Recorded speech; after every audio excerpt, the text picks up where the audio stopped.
Hey there, night owls and history lovers. Tonight we're diving into something that'll make your worst Monday morning feel like a spa day. We're talking about life as a slave in ancient Greece. Not the sanitized textbook version, but the real deal. The daily grind of being human property in the birthplace of democracy. So settle in, maybe grab a warm drink, and let me know in the comments where you're tuning in from and what time it is for you. It's always fascinating to see our global community gathering for these late-night history sessions. Dim those lights, get comfortable, and let's journey back to a time when your social status was determined by whether someone owned you or you owned someone else. Let's start with the uncomfortable truth. If you were a slave in ancient Greece, you probably didn't start out that way.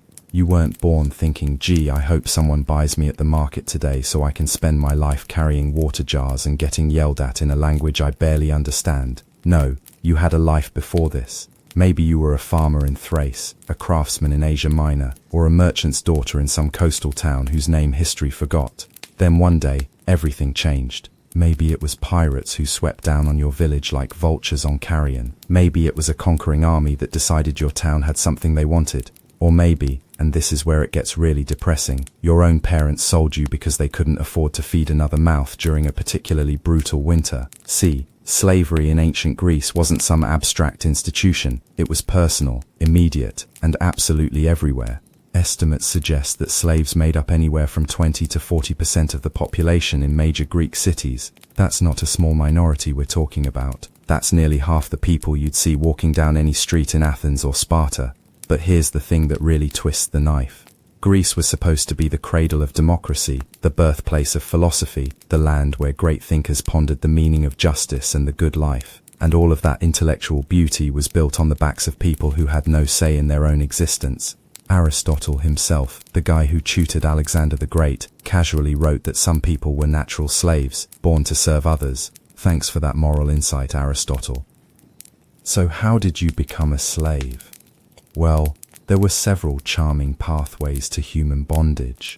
War was the big one, when Greek cities conquered each other, and they did this constantly, because apparently they had nothing better to do. The victors would often enslave the entire population of the losing side. Men, women, children, didn't matter. You were now property. Piracy was another popular route to slavery. The Mediterranean was crawling with pirates who treated coastal villages like personal shopping centers. They'd swoop in, grab whoever looked healthy enough to work, and sail off to the nearest slave market. Your morning jog could literally end with you chained in the bottom of a ship. Then there was debt slavery, which was almost worse because it came with a side of betrayal. In many Greek states, if you couldn't pay your debts, you or your family members could be sold into slavery to cover what you owed. Imagine your father borrowing money for seeds, having a bad harvest, and suddenly you're property because someone needed to settle the books. And let's not forget the babies. Newborns who were unwanted, maybe because they were girls in a society that preferred boys, or because the family was too poor, would be exposed, left outside to die. But sometimes, enterprising individuals would collect these abandoned infants and raise them as slaves. Your life could begin and end as property, without ever knowing freedom. The slave markets themselves were spectacles of human misery, dressed up as routine commerce. Picture this. You're standing on a wooden platform in the Agora, the marketplace of Athens. There's a sign around your neck listing your age, skills, and any defects. Potential buyers are poking at your muscles, checking your teeth like your livestock, and haggling over your price while you stand there trying to maintain whatever dignity you have left. The better-looking slaves, especially young women, commanded higher prices. Educational background mattered too. If you could read, write, or had a useful trade, you might fetch enough to buy a small farm. But if you were just another pair of strong hands, well, you were selling for the price of a decent amphora of wine. The whole process was designed to be dehumanizing. You weren't a person anymore. You were an investment. And like any investment, your new owner wanted to know exactly what they were getting for their money. Could you cook? Could you weave? Could you keep accounts? Were you likely to run away? Were you diseased? The inspection was thorough, invasive, and absolutely humiliating. And here's the really twisted part. This was all completely legal, completely normal, completely accepted. Philosophers debated the finer points of justice while standing 3 feet away from human beings being sold like pottery. The same citizens who invented democracy participated in a system that treated people as objects. Your price depended on a lot of factors. Age was big. Too young and you weren't useful yet. Too old and you were a liability. Skills mattered enormously. A slave who could manage household accounts or tutor children could cost 10 times more than someone who was only good for hauling stone. Physical condition was everything. Any visible scars, missing teeth, or signs of disease could slash your value in half.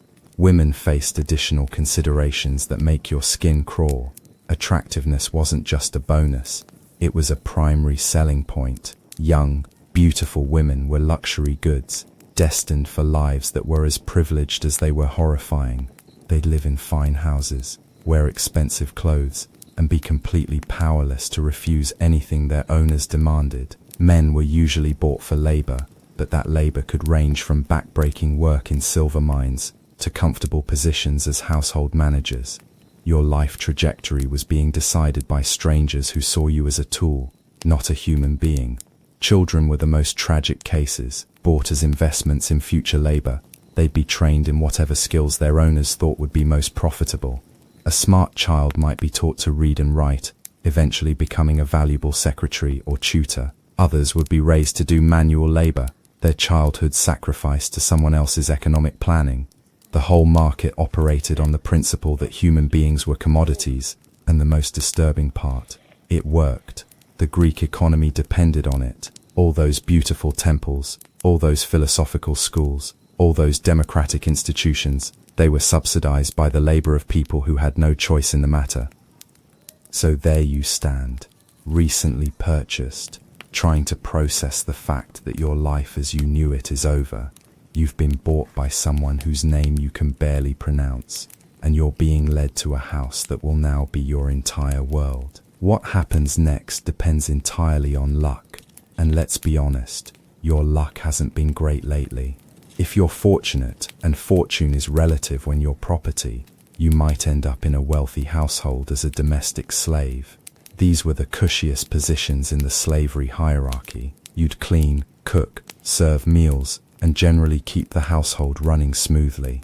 The work was steady, you'd be fed regularly, and you probably wouldn't die of exhaustion before your 30th birthday. Domestic slaves lived in their master's house, usually in small quarters near the kitchen or in the basement.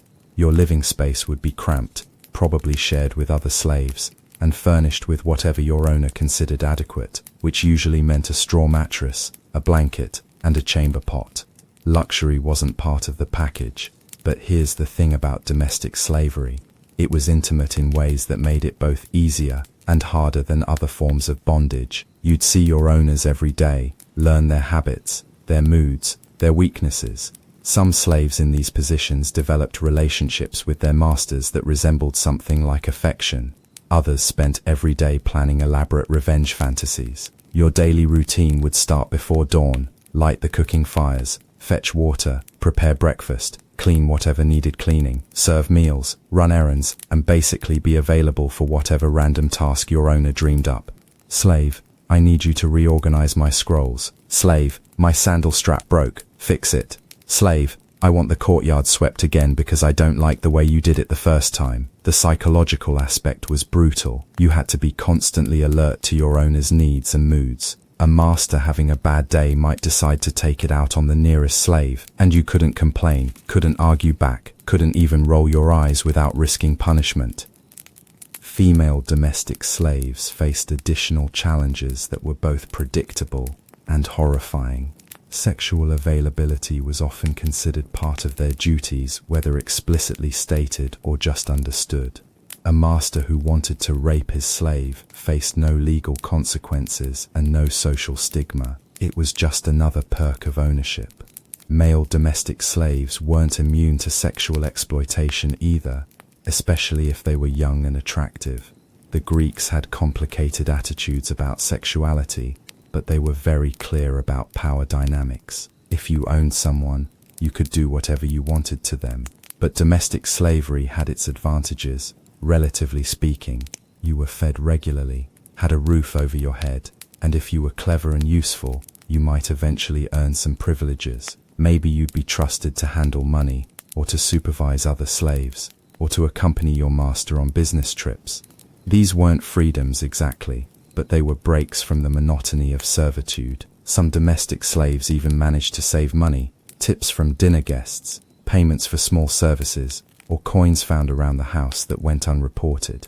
This was technically illegal, since slaves couldn't own property, but smart masters often turned a blind eye to small accumulations of wealth. A slave with something to lose was less likely to run away, trantabetcha, and occasionally, very occasionally, domestic slaves were freed by their masters, maybe as a reward for long service, maybe as part of a deathbed conversion to generosity, maybe because the master wanted to marry his attractive female slave and needed to free her first. Manumission was rare, but it happened often enough to keep hope alive. Still, even the best domestic slavery was still slavery. You could be sold at any moment for any reason to anyone. Your owner might die and leave you to a relative who hated you.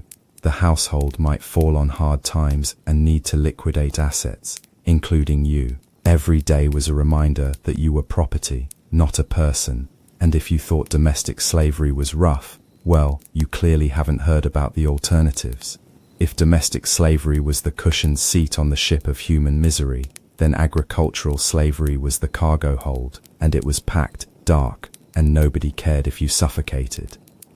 Agricultural slaves were the backbone of Greek farming, and Greek farming was the backbone of Greek civilization.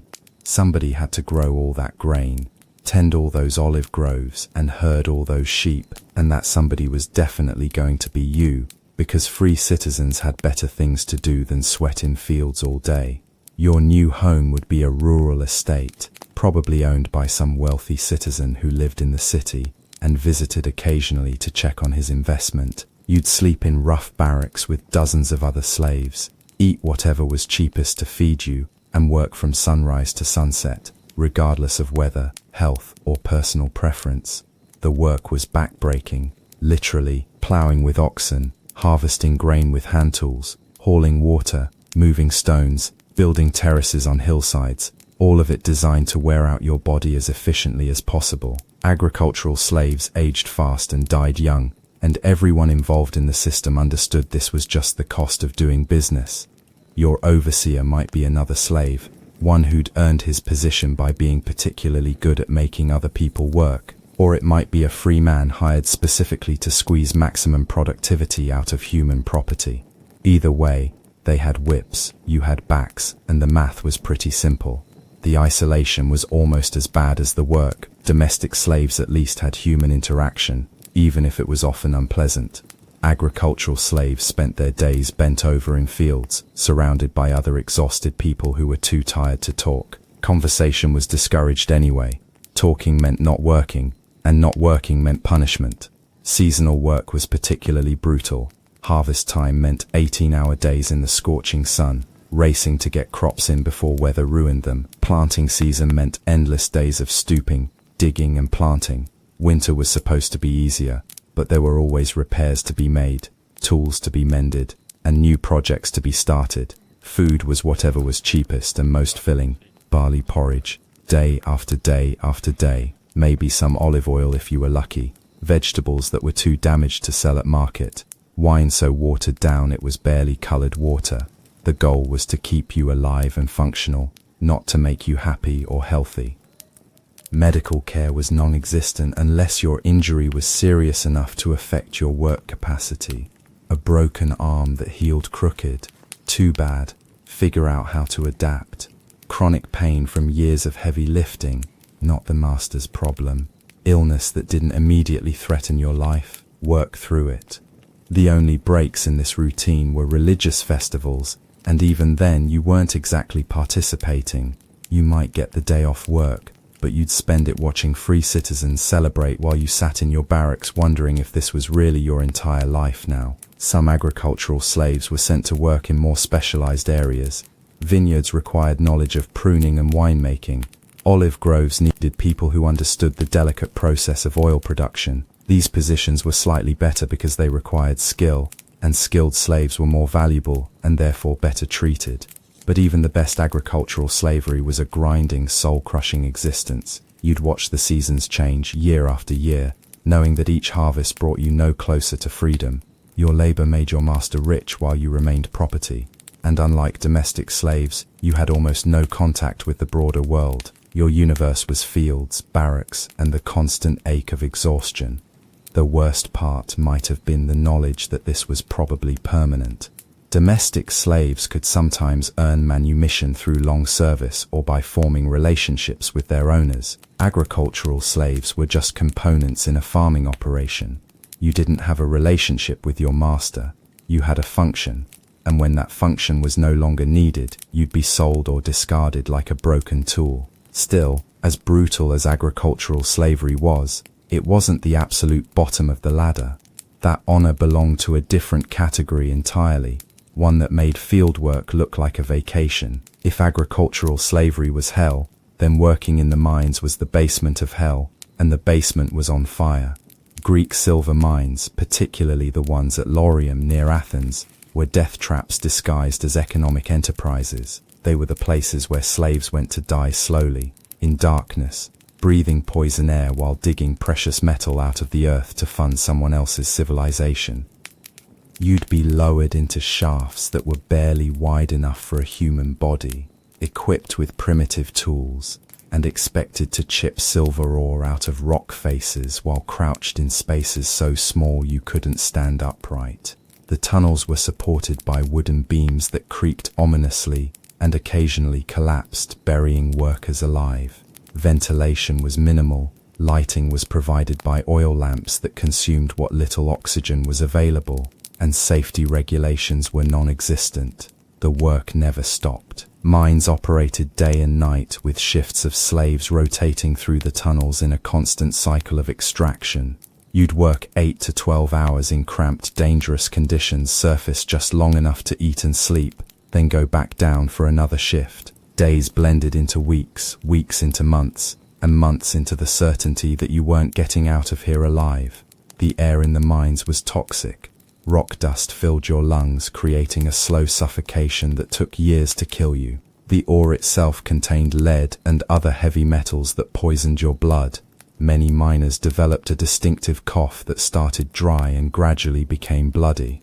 Once you heard that cough, everyone knew you were counting down to your death. Cave-ins were a constant threat. The Greeks weren't exactly pioneers in mining safety technology. Support beams were placed when convenient, not when necessary. Warning signs of structural instability were ignored if addressing them would slow production. Slaves were cheaper than safety measures, so when tunnels collapsed, owners simply bought new workers and kept digging. Living conditions above ground weren't much better. Mine slaves were housed in barracks that were more like prison blocks. Armed guards made sure nobody wandered off, not that there was anywhere to go. The nearest settlements were miles away, and escaped mine slaves were easy to spot. They were usually coughing up blood and covered in rock dust. Food was whatever would keep you alive long enough to be productive. Bread, water, and maybe some thin soup. Malnutrition was standard, but it didn't matter as long as you could still swing a pickaxe. Medical care was limited to stopping bleeding and setting obvious broken bones. Everything else was your problem. The psychological toll was perhaps the worst aspect. Mine slaves lived in constant darkness, both literal and metaphorical. You never saw the sun except during brief breaks between shifts. You never knew what time it was, what season it was, or how long you'd been underground. Time became meaningless when every moment was spent in cramped, dangerous tunnels. Some slaves went mad from the isolation and claustrophobia. They'd start talking to themselves, or to imaginary companions, or they'd simply stop responding to commands and have to be dragged back to the surface. Madness was almost a mercy. It meant you might stop caring about the pain, the fear, and the hopelessness. Death rates in the mines were astronomical. Most slaves didn't survive more than a few years of underground work. Lung disease, cave-ins, accidents with tools, poisoning from heavy metals, exhaustion, malnutrition. There were dozens of ways to die in a mine, and most slaves experienced several of them before one finally finished the job. But here's the truly horrible part. The silver extracted from these mines funded Athens' golden age.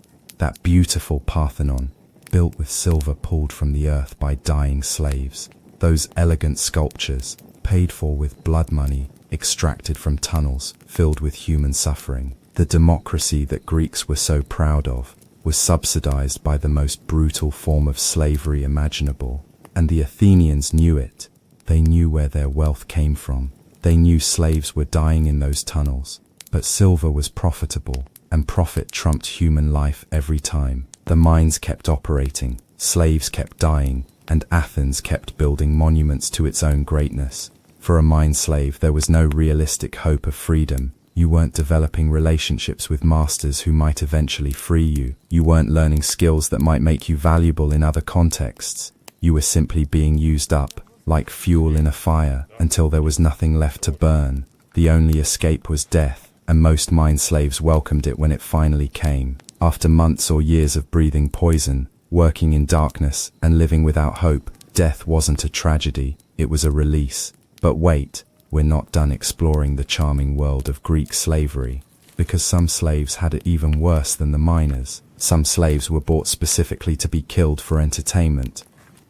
If you thought your luck was bad when you ended up in agricultural slavery, imagine being purchased to die in an arena for the amusement of free citizens. Gladiatorial slavery was relatively rare in Greece compared to Rome, but it existed, and it was every bit as horrifying as you'd expect. Gladiator slaves were bought for their physical potential, young, strong, healthy men who could put up a good fight before being slaughtered. They were trained in combat, fed well enough to build muscle, and given decent medical care, all in preparation for dying spectacularly in front of a cheering crowd. The training was intense and brutal. You'd spend months learning to use weapons, practicing combat techniques, and building the stamina needed to fight for your life. Ironically, this made gladiator training some of the best physical conditioning available in the ancient world. Too bad it was all preparation for your death. Some gladiators survived multiple fights and became valuable commodities. A skilled fighter who could reliably put on a good show without dying immediately was worth a fortune. These elite gladiators lived better than most slaves. Good food, comfortable quarters, medical care, and even some personal freedoms. Of course, they were still destined to die violently, but at least they ate well on the way there. But most gladiator slaves died in their first or second fight. They'd be thrown into combat against experienced fighters, wild animals, or multiple opponents, with the expectation that they'd provide entertainment through their desperate struggle to survive. The crowd wanted drama, blood, and death, preferably in that order. The psychological preparation for gladiatorial combat was almost impossible. How do you mentally prepare to fight to the death for the entertainment of people who see you as a disposable object? Some slaves found strength in anger, others in religious faith, and many simply broke down completely. Female gladiators existed too, though they were even rarer. They were typically matched against each other or against animals, and their fights were often sexualized spectacles that combined violence with erotic entertainment. Female gladiator slaves faced all the usual horrors of the arena, plus the additional degradation of being sexual objects. The irony of gladiatorial slavery was that success only prolonged your suffering. Every victory meant you'd have to fight again, probably against a more dangerous opponent. Every display of skill or courage just raised the stakes for your next battle. You were trapped in a cycle where competence was punished and failure meant death. Some gladiator slaves formed bonds with each other, finding comfort in shared understanding of their fate. Others became bitter rivals, competing for the slight advantages that might extend their lives by a few more fights. The arena created its own twisted social dynamics where friendship and rivalry coexisted with the constant presence of death, and through it all, the crowd cheered. Free citizens, including women and children, gathered to watch human beings kill each other for sport. They had favorite fighters, placed bets on outcomes, and treated the whole spectacle like entertainment. The same people who debated philosophy and democracy were perfectly comfortable watching slaves die for fun. When a gladiator finally died, their body was dragged from the arena and disposed of like garbage. No funeral, no memorial, no acknowledgement that a human life had ended. They were just another expense, written off in the arena's accounting books and quickly replaced by the next batch of doomed slaves.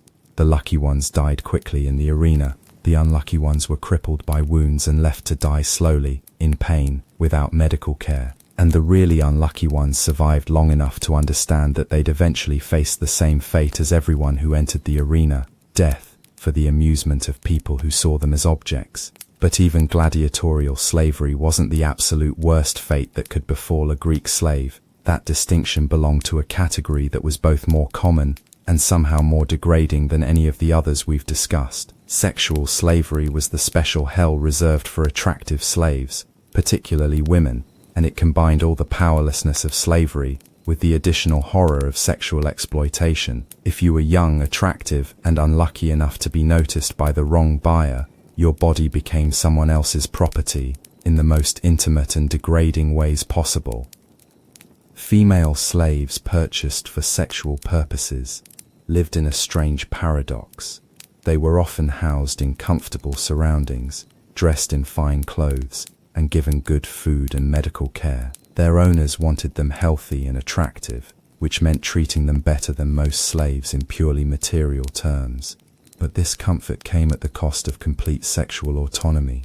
A concubine slave had no right to refuse any sexual demand from her owner.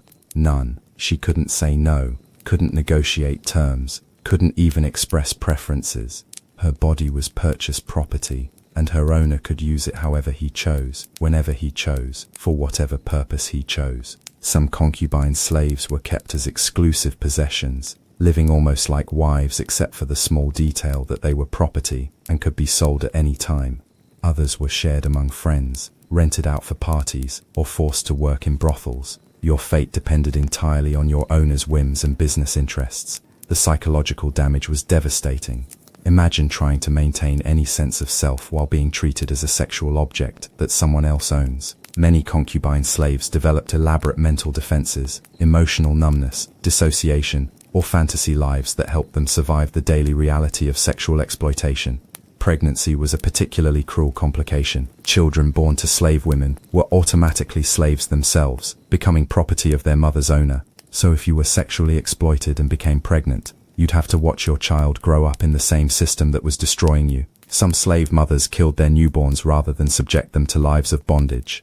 Male slaves weren't immune to sexual exploitation either. Young, attractive male slaves were often purchased specifically for sexual purposes, particularly by wealthy men who wanted both the pleasure and the power that came with owning someone sexually. The Greeks had complex attitudes about male sexuality, but they were clear that sexual dominance over slaves was a privilege of ownership.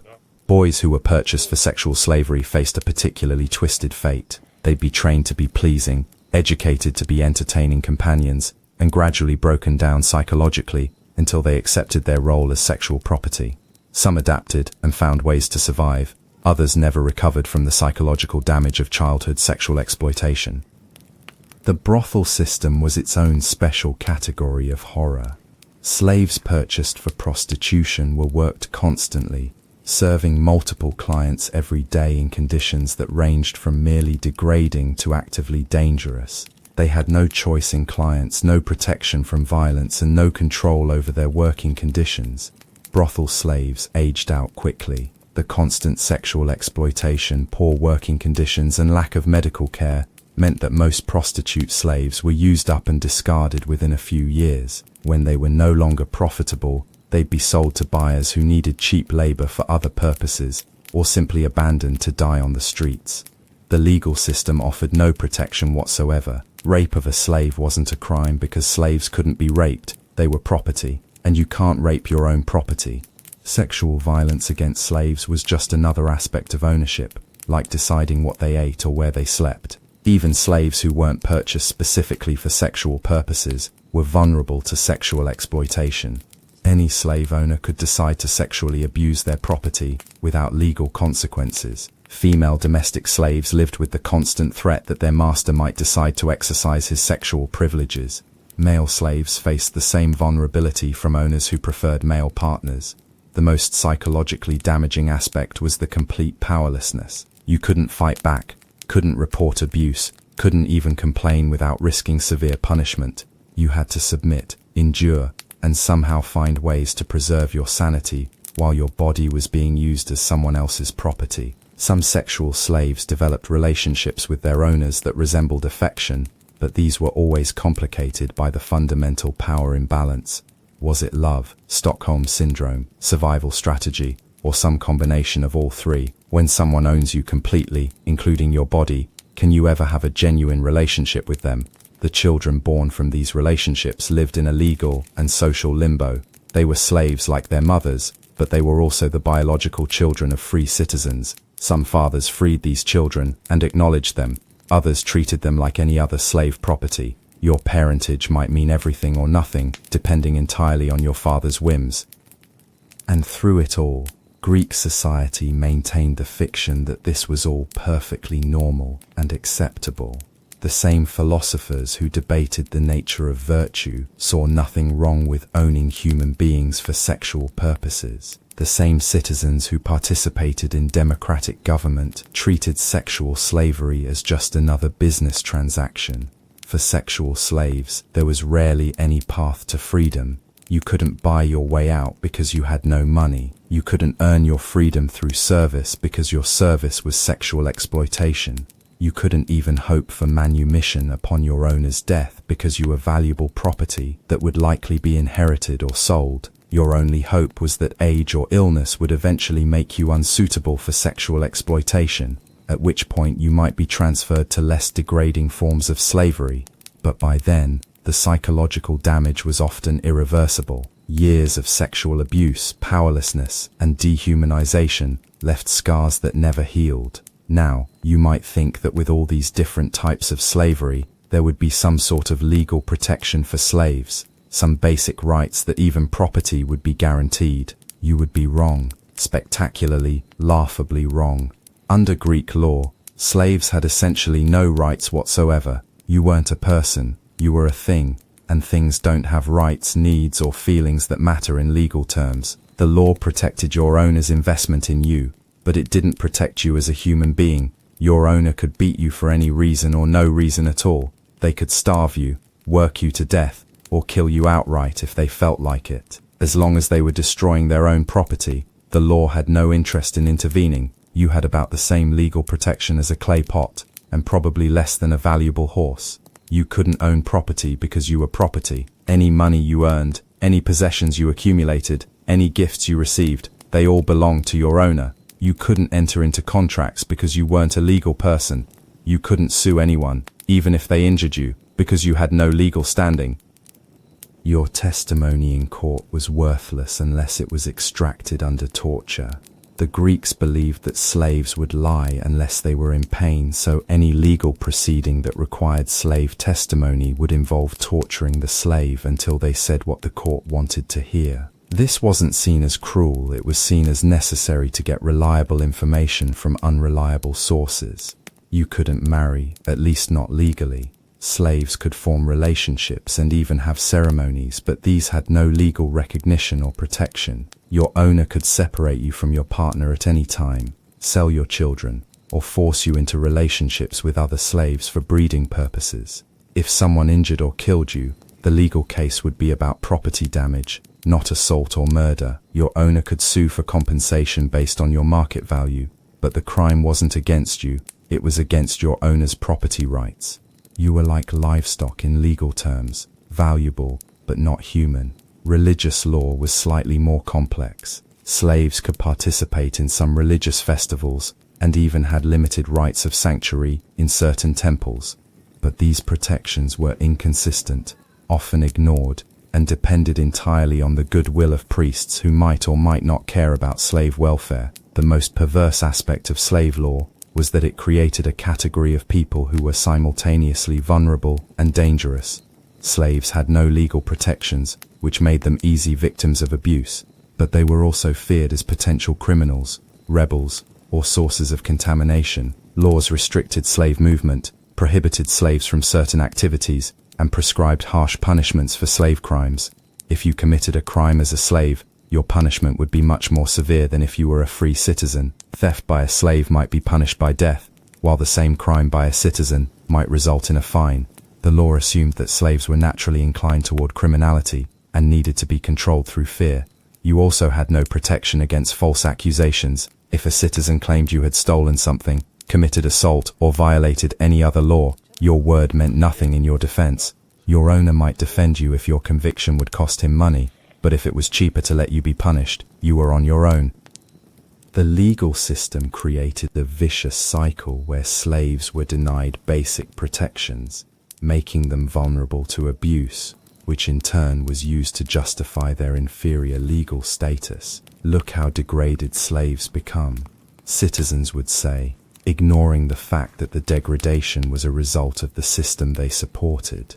Even manumission, the process of being freed, was legally complicated and offered limited protections. A freed slave became a metic, a resident alien with some rights but not full citizenship. You still couldn't vote, hold office, or own land in many places. You were free, but you weren't equal. And here's the really twisted part. The law actually worked to protect the institution of slavery by making it as stable and profitable as possible. Legal codes were designed to prevent slave rebellions, maximize slave productivity, and maintain clear distinctions between free and enslaved populations. The message was clear: if you were a slave, you were not a person in the eyes of the law. You were a valuable object that could think and work, but you had no inherent rights, no legal protection, and no recourse when you were abused. The law existed to serve free citizens, and slaves were just another tool in that service. But even without legal protections, slaves weren't completely powerless. They found ways to resist, to maintain dignity, and sometimes even to fight back against their oppression. It just required courage, cleverness, and a willingness to risk everything for the chance at something better. So your property, you have no legal rights, and your life is basically endless suffering, punctuated by brief moments of slightly less suffering. But you're still human, which means you still have the capacity for hope, anger, and rebellion. And throughout Greek history, slaves found ways to fight back against the system that dehumanized them. Passive resistance was the most common form of slave rebellion. You couldn't openly defy your master without risking severe punishment, but you could work slowly, break tools accidentally, forget instructions, or develop mysterious illnesses at crucial moments. These small acts of defiance probably didn't change your circumstances much, but they preserved some sense of personal agency. Theft was another form of resistance, though a dangerous one. Slaves would steal food, money, or goods whenever they could get away with it. Not because they were naturally dishonest, but because they were trying to survive in a system designed to exploit them. If someone was going to profit from your labor, you might as well take a little something for yourself. Some slaves became skilled at manipulation, learning to play different masters against each other, or to exploit their owners' weaknesses. A clever slave might convince their master that they needed certain privileges to work effectively, or might gather information that could be traded for better treatment. Running away was the ultimate act of resistance, but it was incredibly dangerous and rarely successful. Greece was a collection of city-states where everyone knew everyone else, making it hard for an escaped slave to blend in. You'd need money, connections, and a place to go, none of which were easy for slaves to acquire. Successful runaways usually headed for mountainous regions where they could hide among bandits and other outcasts, or tried to reach foreign territories where they might be able to pass as free persons. Some made it to temples that offered sanctuary, though this protection was often temporary and depended on the political situation. Organized rebellion was rare but not unheard of. The most famous slave revolt in Greek history happened in 464 BCE in Sparta, when a massive earthquake weakened the city's defenses and Helot Spartan agricultural slaves seized the opportunity to rebel. The revolt lasted for several years and required massive military efforts to suppress. Most slave rebellions were smaller affairs, a group of mine slaves overpowering their guards, domestic slaves coordinating to poison their masters, or agricultural slaves abandoning their work during crucial seasons. These revolts were usually crushed quickly and brutally, but they sent a message that slaves weren't passive victims. The threat of rebellion was constant enough that slave owners took elaborate precautions. Slaves from the same region were often separated to prevent them from coordinating resistance. Masters mixed slaves from different cultures and languages, making communication difficult and conspiracy nearly impossible. But perhaps the most effective form of resistance was simply surviving with your humanity intact. Every day you maintained your sense of self. Every moment you refused to be completely broken by the system. Every small act of kindness toward a fellow slave. These were victories against a system designed to erase your personhood. Some slaves found strength in religion, maintaining connections to their ancestral gods, or adopting new beliefs that offered hope for eventual justice. Others focused on protecting younger slaves, passing on skills or knowledge that might help them survive. A few managed to maintain loving relationships despite the impossibility of their circumstances. The most successful resistors were often those who learned to work within the system while secretly subverting it. A household slave might appear completely loyal while actually stealing information or resources. A skilled craftsman might teach other slaves valuable trades, building networks of competence that could be used to improve conditions or plan escapes. But resistance always came with a price. Masters who suspected their slaves of defiance would increase surveillance, impose harsher punishments, or simply sell troublesome slaves to buyers who specialized in breaking difficult property. The balance between resistance and survival was delicate, and many slaves paid for their defiance with their lives. Still, the mere existence of slave resistance proved something important. No matter how complete the system of oppression, human beings retain the capacity to fight back, even when you're property, even when you have no legal rights, even when the entire society treats you as an object. You can still choose to resist in small ways that preserve your dignity and humanity. And sometimes, very rarely, that resistance paid off in ways that changed everything. Now you might think that being a slave in ancient Greece was a permanent condition, that once you were property, you'd die property. And for most slaves, that was absolutely true. But there was a tiny flickering possibility that might keep you going through the darkest moments: manumission, freedom, the chance to become a human being again instead of a valuable object. Manumission was rare, unpredictable, and often came with strings attached that made it less liberating than it sounded. But it existed, and that possibility, however remote, gave some slaves a reason to keep breathing when everything else told them to give up. The most common reason for manumission was economic. A master might free a slave who had become too old or sick to be productive, essentially transferring the cost of care from the owner to the ex-slave. This wasn't generosity, it was cost-cutting. Congratulations, you're free to starve on your own time now. Some slaves were freed as rewards for exceptional service. A slave who saved their master's life, discovered a conspiracy, or provided some other extraordinary value might be granted freedom, but these cases were about as common as lightning strikes, and just as unpredictable. Occasionally, masters freed slaves in their wills, either from genuine affection or to make a grand gesture that would be remembered after their death. But wills could be contested, and heirs often found ways to overturn manumissions that cost them valuable property.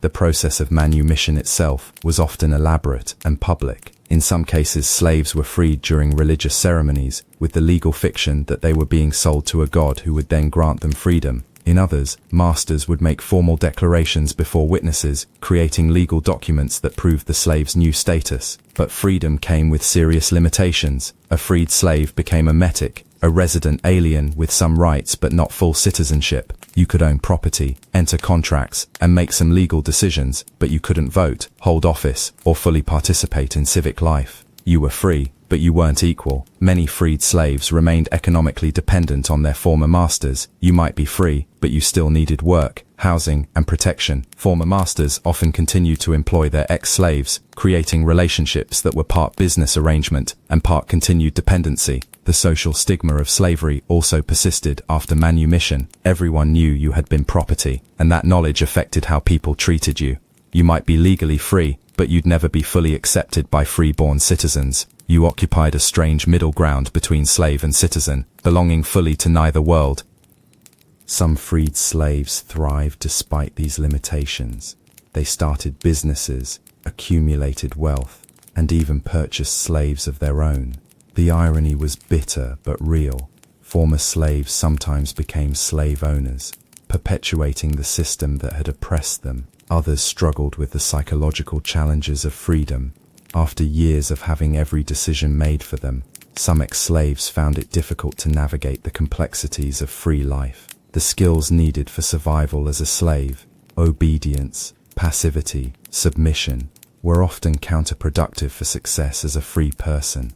But for those who adapted successfully, manumission offered something invaluable: the chance to make choices about their own lives. You could decide where to live, what work to do, whom to marry, and how to raise your children. These freedoms seem basic, but for someone who had been property, they represented a revolution in personal autonomy. The most successful freed slaves were often those who had developed skills during their bondage that translated well to free life. A slave who had managed household finances might become a banker or merchant. One who had supervised other slaves might become a workshop foreman. Education and training, even when acquired under duress, could be converted into economic opportunity.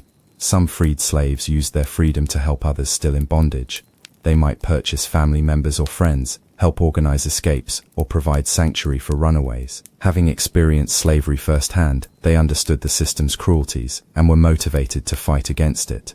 But even successful manumission came with ongoing vulnerabilities. Freed slaves could be re-enslaved if they couldn't prove their free status, if they were convicted of certain crimes, or if they defaulted on debts. Freedom was a legal status that could be revoked, not an inherent right. The children of freed slaves had better prospects but still faced discrimination. They might achieve full citizenship in some city-states, but they'd always carry the mark of their ancestry. Social mobility was possible but limited, and the stigma of slavery could persist for generations. Perhaps most importantly, manumission was entirely dependent on the goodwill of slave owners. You couldn't earn freedom through good behavior or demand it as a right.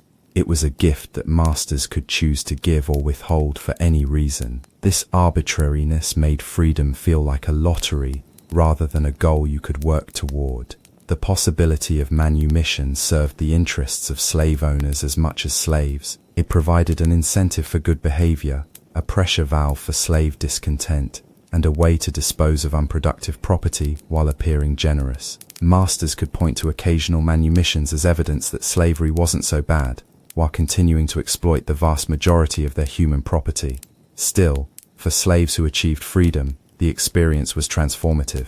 To wake up one morning and realize that your body belonged to you, that you could make decisions about your own life, that you were no longer property. These revelations must have been overwhelming. The transition from slave to free person was rarely smooth, but it represented hope made real. And for slaves still in bondage, every story of successful manumission proved that escape from the system was possible, even if it was improbable. But not all paths to freedom involved the kindness of masters. Some slaves took more direct action to change their circumstances, and occasionally they succeeded in ways that shook the foundations of Greek society. You've been a slave for years now. You've endured the daily humiliations, the backbreaking work, the constant reminder that you're property rather than a person. You've seen other slaves break under the pressure, die from exhaustion, or simply give up and accept their fate. But you've also seen something else. You've seen that the system isn't as unbreakable as it pretends to be. Masters get sick, guards get drunk, overseers make mistakes, and sometimes, just sometimes, those weaknesses create opportunities that a clever slave can exploit. Maybe you're working in a household where you've gained your master's trust. You handle money, you know the family's routines, you understand their business dealings, you've been saving coins for years, hiding them in places no one would think to look. You've cultivated relationships with other slaves, learning which ones can be trusted and which ones would sell you out for an extra portion of food. Or perhaps you're in a workshop where you've developed skills that are valuable outside the context of slavery. You can work metal, carve wood, or create pottery that people want to buy. You've made contacts with free customers who know you only as a skilled craftsman, not as someone's property. You've been quietly building a reputation that could sustain you if you could somehow achieve freedom. The planning takes months or even years. You can't just run away on impulse. That's suicide. You need money, connections, a destination, and a story that will explain your presence in a new city. You need to think through every detail, every possible complication, every way the plan could go wrong. Some escape attempts relied on forged documents. A literate slave might create papers claiming to be a freed person traveling on business. Others depended on disguises, dressing as a free citizen and hoping to blend in among travelers or merchants. The most elaborate schemes involved multiple slaves working together, creating diversions or covering for each other's absence. The window of opportunity was usually small: a master leaving town for business, a festival when normal routines were disrupted, a period of political instability when authorities were distracted. You had to recognize the moment and act decisively, knowing that hesitation could mean losing your only chance. If you were successful in the initial escape, the real challenges began. You needed to travel far enough to reach a place where you wouldn't be recognized, but travel itself was dangerous for someone without proper documentation. You needed money for food and shelter, but spending stolen coins might attract attention. You needed to find work, but employers might be suspicious of a stranger with no references. Some runaways headed for large cities where they could disappear among the crowds. Others sought out remote areas where they could live as subsistence farmers or join communities of bandits and outcasts. A few managed to reach foreign territories where they might be able to start new lives under assumed identities. The most successful escapes often involved help from free sympathizers, people who were opposed to slavery on moral grounds or who had personal reasons for helping particular slaves. These allies were rare but crucial, providing safe houses, false documents, or simply warnings about pursuit. But the risks were enormous. Recaptured slaves faced brutal punishments designed to deter future escape attempts. Branding, mutilation, or death were common penalties.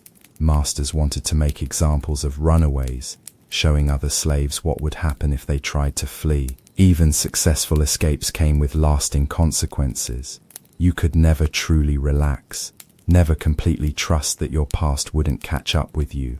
Former slaves living as free people had to constantly guard their speech, their behavior, and their associations. One slip, one person who recognized you, and you could be dragged back into bondage. The psychological toll was significant.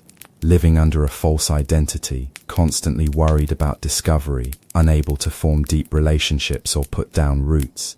These pressures broke some escaped slaves mentally. Freedom achieved through deception wasn't the same as freedom granted through law. Some runaways eventually managed to purchase their legal freedom, accumulating enough wealth to buy themselves from their original masters. This process could take years and required maintaining contact with people who had once owned you, but it offered a path to legitimate freedom. Others simply disappeared into the margins of society, living as day laborers, traveling merchants, or skilled craftsmen in communities that asked few questions about backgrounds. They weren't free in a legal sense, but they had achieved practical autonomy. The most fortunate escaped slaves were those who managed to reach territories where slavery was less common, or where they could claim foreign citizenship. Some Greek cities offered sanctuary to runaway slaves from rival states, though this was usually a political gesture rather than humanitarian concern. But for every successful escape, there were dozens of failures. Slaves who were caught before they reached safety, who trusted the wrong people, who made small mistakes that revealed their true status. The odds were always stacked against runaways, and most who attempted escape ended up worse off than before. Still, the existence of successful escapes proved that the system wasn't absolute. Every slave who achieved freedom through their own actions demonstrated that slaves weren't naturally inferior or destined for bondage. They were people who had been placed in impossible circumstances and had found ways to overcome them. And sometimes the impact of these individual escapes rippled outward, inspiring others to resist or helping to undermine the ideological foundations of slavery itself. When free citizens encountered escaped slaves who were intelligent, skilled, and capable of independent action, it became harder to maintain the fiction that slavery was natural or beneficial. But individual escapes, however inspiring, didn't challenge the fundamental structure of Greek slavery. That required something much more dangerous: collective action by slaves who decided they had nothing left to lose. The thing about oppression is that it creates pressure, and pressure, if it builds up enough, eventually explodes. Throughout Greek history, there were moments when slaves stopped accepting their fate individually and started resisting collectively. And when that happened, the entire social order trembled. The most famous slave rebellion in Greek history erupted in Sparta in 464 BCE, and it wasn't some spontaneous uprising driven by desperation. It was a calculated revolution that had been brewing for generations. The helots, Spartan agricultural slaves, had been watching and waiting for the right moment to strike back against their oppressors. The opportunity came in the form of a massive earthquake that devastated Sparta, killing thousands of citizens and destroying much of the city's infrastructure. While the Spartans were dealing with the immediate crisis, helot leaders who had been planning in secret for years saw their chance and took it. The rebellion wasn't just about escaping slavery, it was about revenge. The helots had endured centuries of brutalization at the hands of Spartan masters who treated them as subhuman. They had watched their families torn apart, their women raped, their children sold away. They had been beaten, starved, and humiliated as a matter of routine policy. When the earthquake struck, the helots didn't just run away. They organized. They armed themselves with weapons taken from damaged armories. They coordinated attacks on isolated Spartan settlements. They freed other slaves and recruited them into their growing army. What started as an escape attempt became a full-scale war. The rebels established a stronghold on Mount Ithome, a defensible position that allowed them to control the surrounding territory. They weren't just hiding. They were building an alternative society based on principles of freedom and equality. For the first time in centuries, former slaves were governing themselves. The Spartan response was swift and brutal. This wasn't just a law enforcement problem. It was an existential threat to the entire social system. If slaves could successfully rebel against Sparta, the most militarized society in Greece, then slavery itself might be vulnerable everywhere. The war lasted for several years, with the helots proving surprisingly effective fighters. They knew the terrain better than their former masters. They were motivated by decades of accumulated rage, and they had nothing to lose. The Spartans, despite their legendary military prowess, struggled to defeat an enemy that used guerrilla tactics and melted away into the mountains when faced with superior force. Eventually, the Spartans called for help from other Greek city-states, framing the rebellion as a threat to all slave-owning societies. Athens, despite being Sparta's rival, sent military aid because the prospect of successful slave rebellion was too dangerous to ignore. The message was clear. Whatever their political differences, free Greeks would unite against slaves who challenged the system.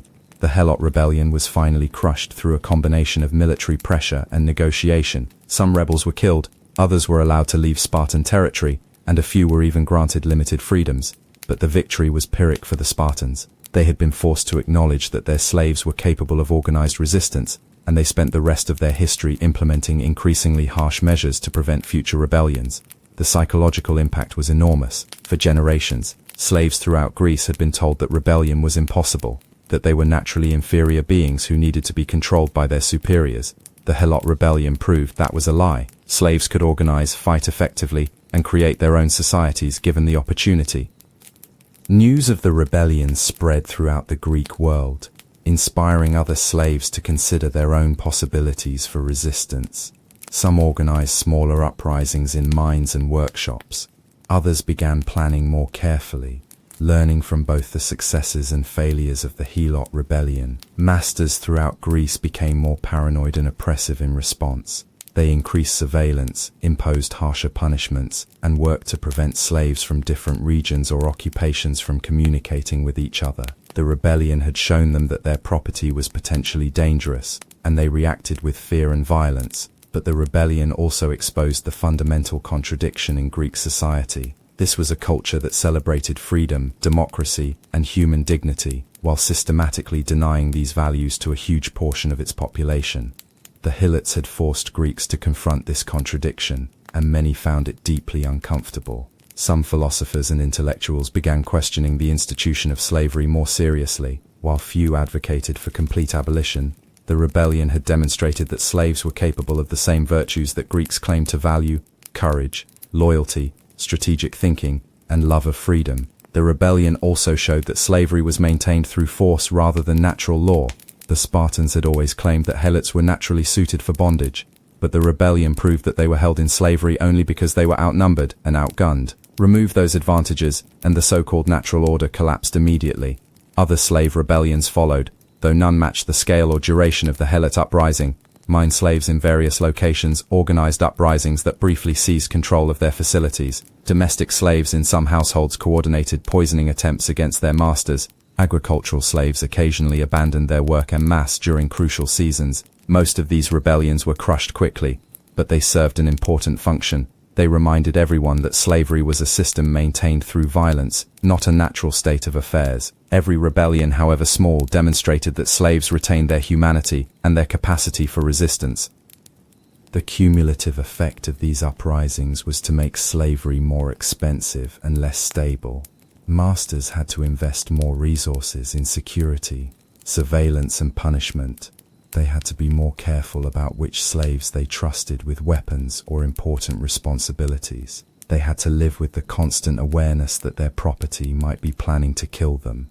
But perhaps most importantly, the rebellions preserved the dignity of enslaved people. They proved that no matter how complete the system of oppression, human beings would continue to fight for their freedom. And they planted seeds of doubt in the minds of free Greeks about whether slavery was as natural and beneficial as they had been taught to believe. Now, you might think that all this talk of rebellion and resistance means that being a slave in ancient Greece was primarily about dramatic confrontations with oppressive masters.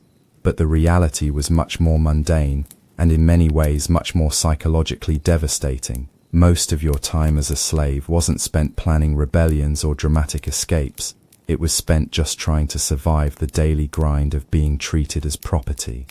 The psychological impact of slavery was perhaps its most insidious aspect. Physical abuse was terrible, but it was the mental and emotional degradation that really broke people.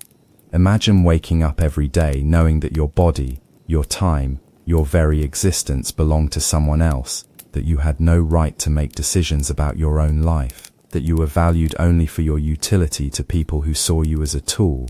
Chompadensik. The dehumanization was constant and systematic. You weren't referred to by name in many contexts. You were the slave or the property. Your individual desires, preferences and feelings were irrelevant unless they affected your productivity. You were expected to anticipate your master's needs while suppressing your own completely. The isolation was equally damaging. You couldn't form normal relationships because your connections to other people were always subject to your master's approval. Your children could be sold away from you at any time. Your spouse, if you were allowed to have one, might be owned by someone else and could be traded or moved without your input. Every human connection was precarious and dependent on forces beyond your control. The uncertainty was constant. You never knew when you might be sold, punished, or killed. Your fate depended entirely on your master's mood, financial situation, and whims. You might serve the same family for decades, only to be sold overnight because your master needed money or simply wanted a change. This uncertainty made it impossible to plan for the future or build any sense of stability. You couldn't save money for your old age because you had no guarantee you'd be with the same master tomorrow. You couldn't invest in relationships because they might be severed at any moment. You lived in a permanent state of insecurity that wore down your psychological resilience. The cognitive dissonance was particularly brutal.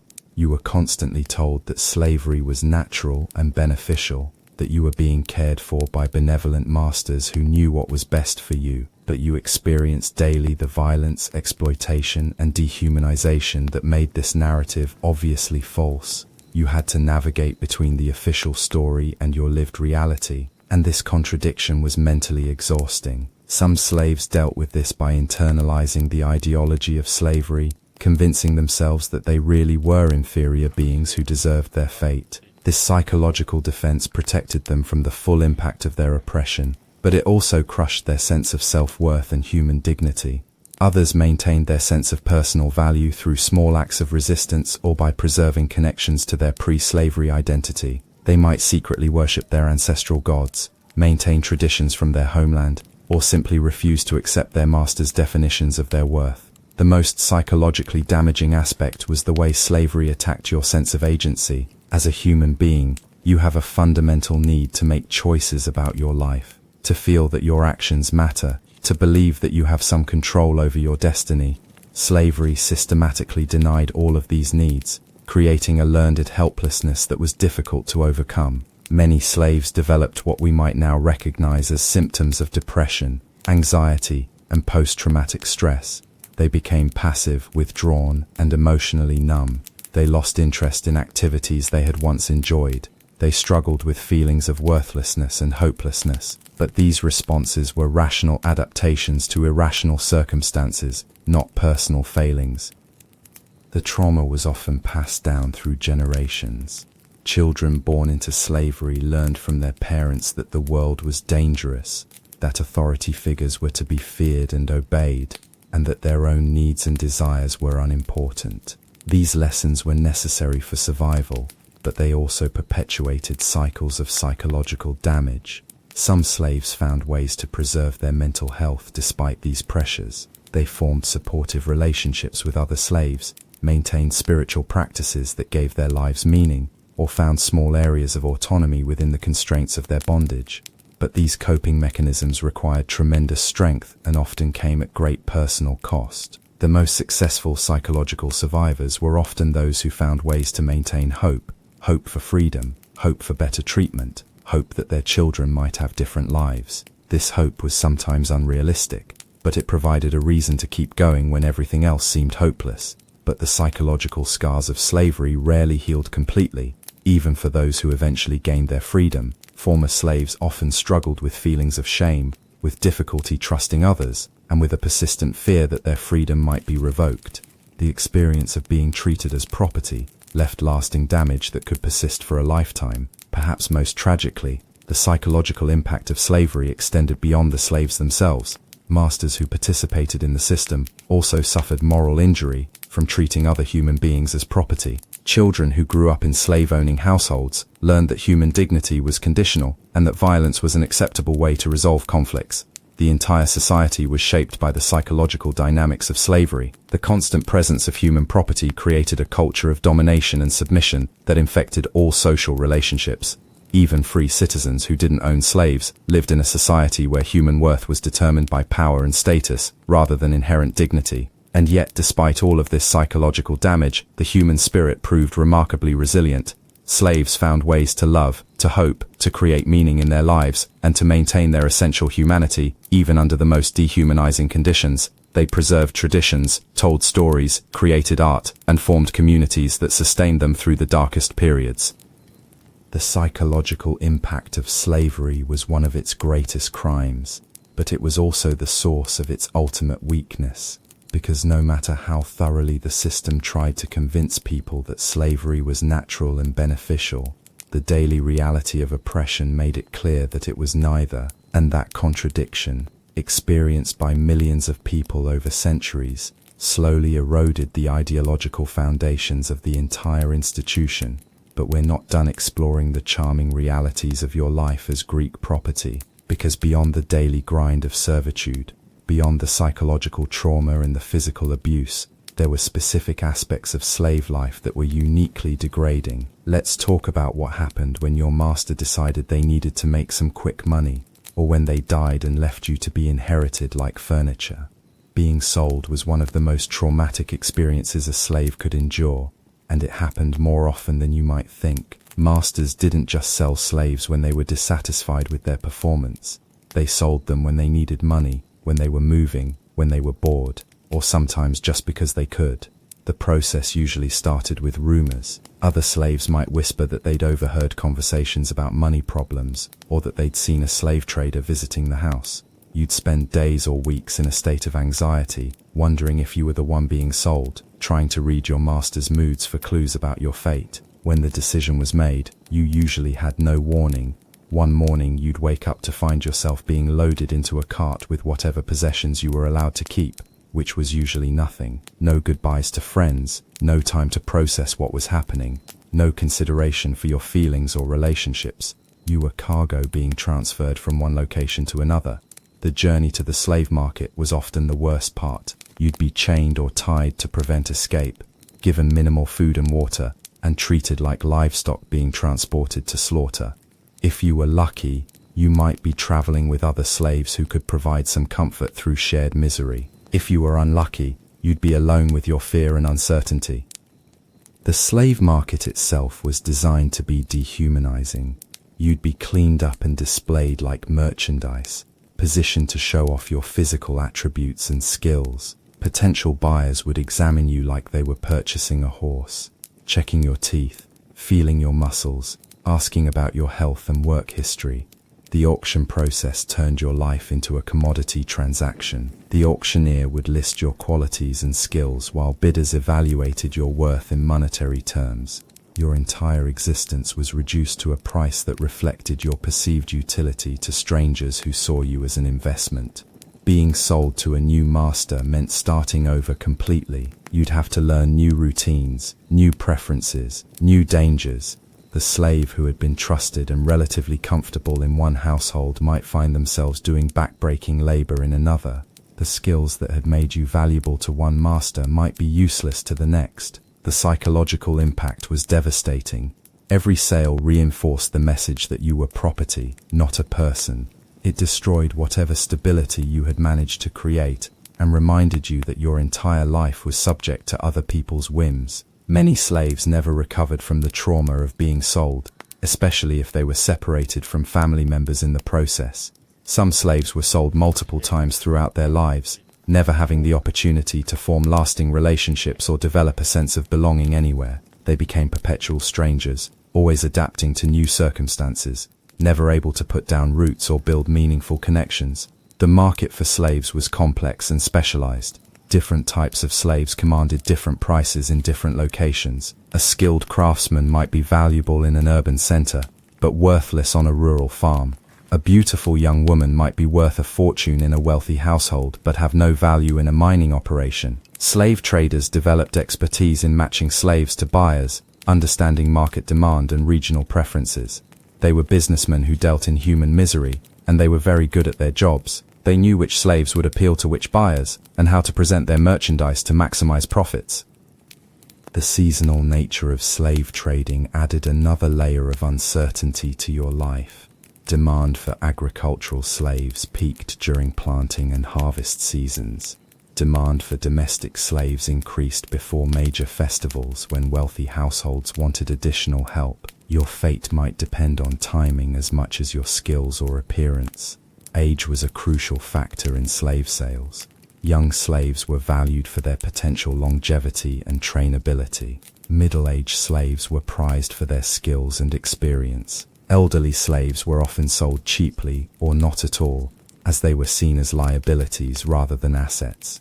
The geographic scope of slave trading was enormous. Slaves captured in one region might be sold in markets hundreds of miles away, ensuring that they could never return to their homeland even if they escaped. This displacement was intentional. Slaves with no local connections were less likely to find help or support. Being sold also meant losing whatever privileges or status you had achieved with your previous master. A slave who had been trusted with important responsibilities might find themselves doing menial labor for a new owner who didn't know or care about their capabilities. The legal aspects of slave sales were complex but always favored the buyer. Masters had to disclose certain defects or health problems, but they could lie about almost everything else. Buyers had some recourse if they discovered they had been cheated, but slaves had no protection against being sold under false pretenses. The emotional bonds that slaves formed with their masters' families were completely ignored in sales. A slave who had helped raise a master's children might be sold without any consideration for the relationships that had developed over years of service. Your feelings were irrelevant to the transaction, but perhaps the most cruel aspect of slave sales was how they shattered families. Parents could be sold separately from their children, spouses could be separated, and siblings could be scattered to different regions. The slave trade treated human families as divisible assets rather than fundamental social units. And this brings us to one of the most heartbreaking aspects of slave life, the complete lack of protection for family relationships and the impossible choices that slaves had to make about love, parenthood, and human connection. The family life of slaves existed in a legal void that made every relationship precarious and every emotional bond a potential source of devastating loss. When you fell in love with another slave, when you had children, when you formed connections with other human beings, you were building on foundations that could be destroyed at any moment by forces completely outside your control.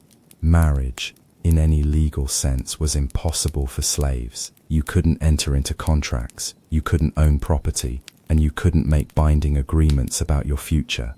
Whatever relationships you formed existed only as long as your respective masters allowed them to continue. If you were lucky, both you and your partner might be owned by the same master, giving you some stability and the ability to see each other regularly. But even then, your relationship existed at the pleasure of your owner, who could separate you for any reason, economic necessity, punishment, or simple whim.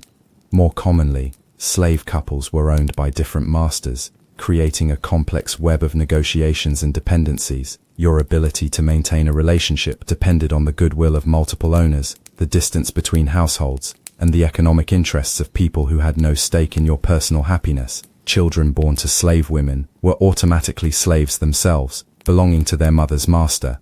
This meant that having children was simultaneously an act of hope and an act of cruelty. You were bringing new human beings into a world that would treat them as property from birth. The decision to have children as a slave was agonizing. Every parent wants to give their children better lives than they had, but slave parents knew they were condemning their children to the same fate they had endured. Many slaves chose not to have children, rather than subject them to slavery. Others had children taken from them by force or circumstance. Child rearing as a slave was particularly heartbreaking. You'd invest years of love, care and teaching in your children, only to face the constant threat that they might be sold away from you. Masters saw slave children as future assets, not as members of families that deserved protection. The age at which slave children were separated from their parents varied, but it was always too young. Some were taken as infants and raised by other slaves or even free foster families. Others lived with their parents until they were old enough to work, then were assigned to different households or sold to new masters. The psychological impact on both parents and children was severe. Parents lived in constant fear of separation, which affected their ability to form secure attachments with their children. Children grew up understanding that their parents couldn't protect them, which undermined their sense of security and trust. Some masters encouraged slave families as a way to create stability and reduce the likelihood of rebellion or escape. Slaves with families were seen as more reliable because they had something to lose, but this stability was always conditional and could be revoked at any time. The breeding of slaves was another horror that some families faced. Masters sometimes forced slaves to reproduce in order to increase their property holdings. Young, healthy slaves might be selected for breeding based on their physical characteristics or perceived genetic traits, with no consideration for their personal preferences or existing relationships. Female slaves faced particular vulnerabilities in this system. They could be forced to bear children to masters or other slaves, and they had no legal protection against sexual exploitation. The children of these unions occupied a complex legal and social position.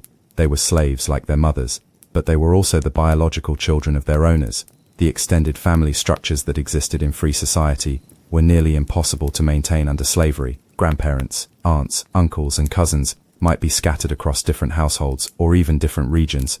The oral traditions, family histories, and cultural practices that normally passed between generations were disrupted by the constant threat of separation. Despite these obstacles, many slave families found ways to maintain connections and preserve their bonds.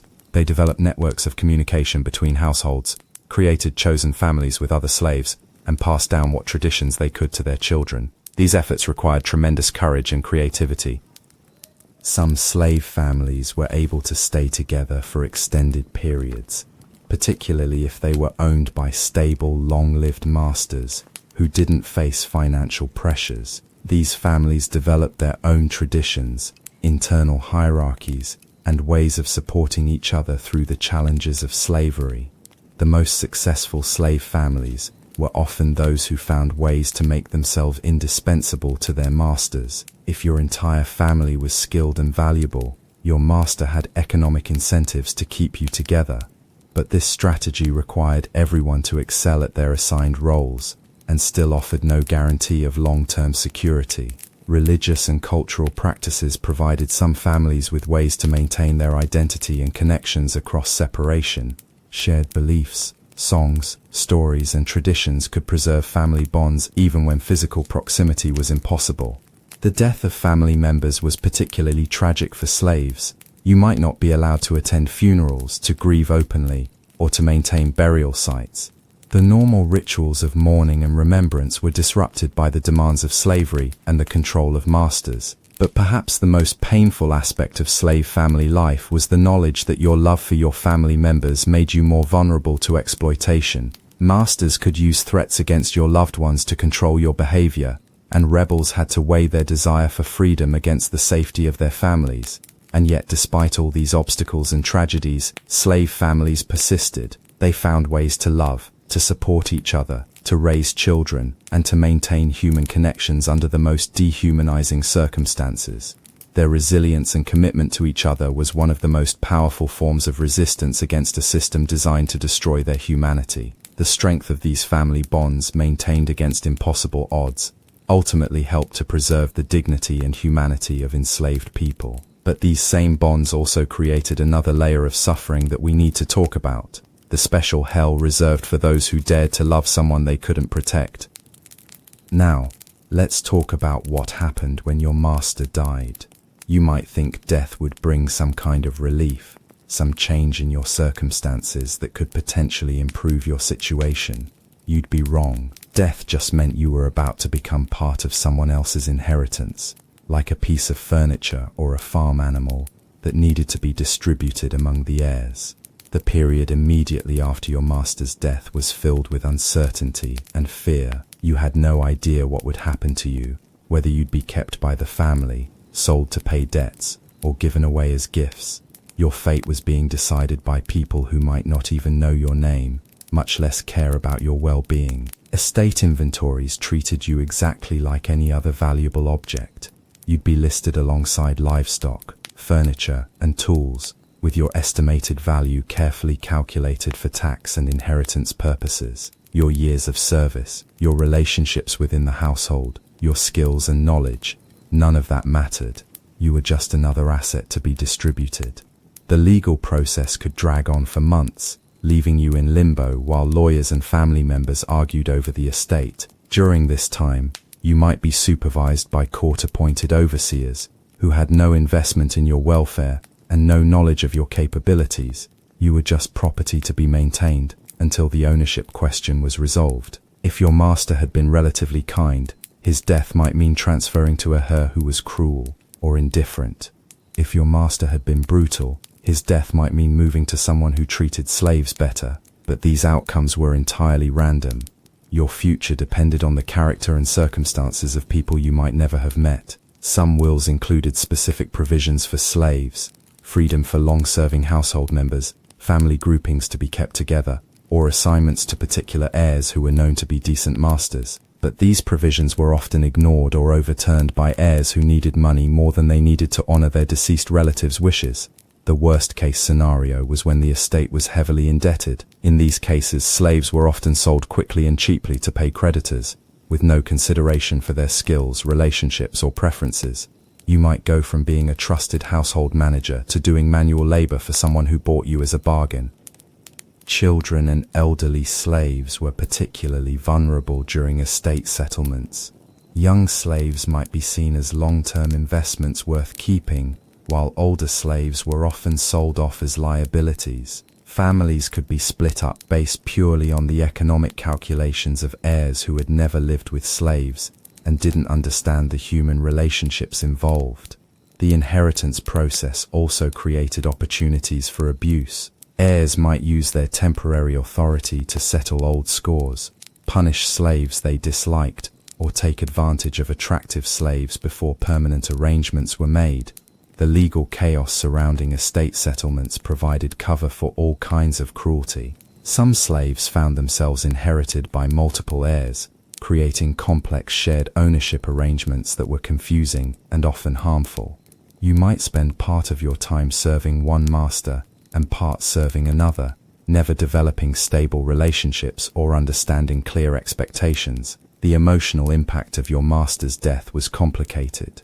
You might have genuinely grieved for someone who had been relatively kind, or you might have felt relief that a cruel master was gone. But regardless of your feelings about the deceased, you faced the stress of complete uncertainty about your future. Funeral arrangements often involved slaves in ways that highlighted their property status. You might be required to participate in elaborate mourning rituals, not because anyone cared about your grief, but because your presence enhanced the status display of the funeral. or you might be completely excluded from ceremonies, reminded that you weren't really part of the family you had served. The transition to new ownership was often traumatic. You'd have to learn new routines, new preferences, and new dangers. Skills that had made you valuable to your previous master might be useless to your new owner. Relationships you had built over years of service were suddenly irrelevant. Some slaves were inherited by people who lived in different cities or regions, meaning they had to leave behind not just their familiar surroundings, but also any connections they had made with other slaves or free people in the area. You might find yourself in a completely foreign environment where you knew no one and understood nothing about local customs. The legal documentation of inheritance treated slaves as objects with no agency in the process. Unlike other forms of property transfer, there was no consideration of whether slaves consented to their new ownership or had preferences about their assignments. You were simply transferred from one owner to another, like a piece of livestock. But inheritance also created some opportunities for improvement. A slave who had been mistreated might find themselves with a more humane master. Someone who had been doing manual labor might be inherited by someone who could make use of their educational skills. The randomness of inheritance occasionally worked in slaves' favor. The most fortunate slaves were those inherited by masters who honored specific provisions in wills, freedom grants, family protections, or assignments to particular types of work. But even these positive outcomes were dependent on the goodwill of heirs who had no legal obligation to respect the wishes of deceased masters. The estate settlement process revealed the fundamental contradiction in treating humans as property. While other forms of property could be divided, sold, or disposed of without ethical concerns, slaves were people with relationships, feelings, and preferences that were completely ignored by the legal system. And this brings us to perhaps the most psychologically damaging aspect of slave life: the constant awareness that your existence was temporary, contingent, and subject to forces completely beyond your control. You could spend decades building a life, forming relationships, and developing skills, only to have everything destroyed by a single event: your master's death, financial problems, or simply a change in mood. This uncertainty created a form of psychological torture that was perhaps more destructive than physical abuse. You could never relax, never feel secure, never make long-term plans. Every relationship was provisional, every achievement was temporary, and every day might be your last in familiar surroundings. The mental health effects of this constant uncertainty were severe. Many slaves developed what we might now recognize as anxiety disorders, depression, or learned helplessness. They became passive and withdrawn, unable to invest emotionally in relationships or activities because they had learned that everything could be taken away without warning. Some slaves responded to this uncertainty by becoming hypervigilant, constantly scanning their environment for signs of change or danger. They learned to read their master's moods with extraordinary sensitivity, trying to anticipate problems before they occurred. This hyper-awareness was exhausting and often led to paranoia. Others dealt with uncertainty by emotionally disconnecting from their circumstances. They went through the motions of daily life without investing in relationships or caring about outcomes. This emotional numbness protected them from the pain of loss, but also prevented them from experiencing joy or satisfaction. The most resilient slaves were those who found ways to create meaning and purpose despite the uncertainty. They focused on helping other slaves, preserving cultural traditions, or simply surviving with their dignity intact. These activities provided a sense of agency and control in circumstances that were designed to eliminate both. Religious and spiritual practices often provided comfort and stability in the face of uncertainty. Slaves who maintained connections to their ancestral faiths or adopted new religious beliefs found ways to place their suffering in a larger context that gave their lives meaning beyond their immediate circumstances. The formation of slave communities was another response to uncertainty. When individual relationships were vulnerable to disruption, slaves created networks of mutual support that could survive changes in ownership or location. These communities provided emotional support, practical assistance, and cultural continuity. But perhaps the most remarkable response to uncertainty was the way many slaves continued to hope for better circumstances. Despite overwhelming evidence that their situations were unlikely to improve, they maintained faith that things could change. This hope was often unrealistic, but it provided the psychological strength needed to continue living under impossible circumstances. The daily experience of uncertainty also created a unique form of wisdom among slaves. They learned to appreciate small pleasures, to find joy in brief moments of beauty or connection, and to value human relationships even when they couldn't control their duration. This wisdom came at a tremendous cost, but it represented a profound form of human resilience. And yet, for all the psychological damage caused by uncertainty, it also created possibilities for change that wouldn't have existed in a more stable system. The same forces that could destroy a slave's life could also improve it. The randomness that made slavery psychologically torturous also meant that better circumstances were always theoretically possible. But let's be honest about what those better circumstances actually looked like, because even the best possible slave life was still a life of bondage, and even the kindest master was still a person who owned other human beings. The variations in slave treatment weren't really about good versus bad slavery.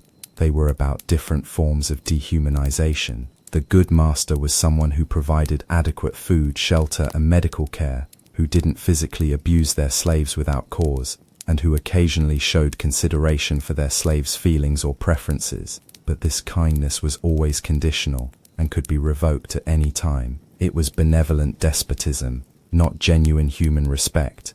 Even the most privileged slaves lived with the constant awareness that their comfort depended entirely on their master's goodwill. A household slave who was treated almost like a family member could be sold, punished, or killed if they displeased their owner. The kindness was real, but it was also a form of control that made resistance more difficult.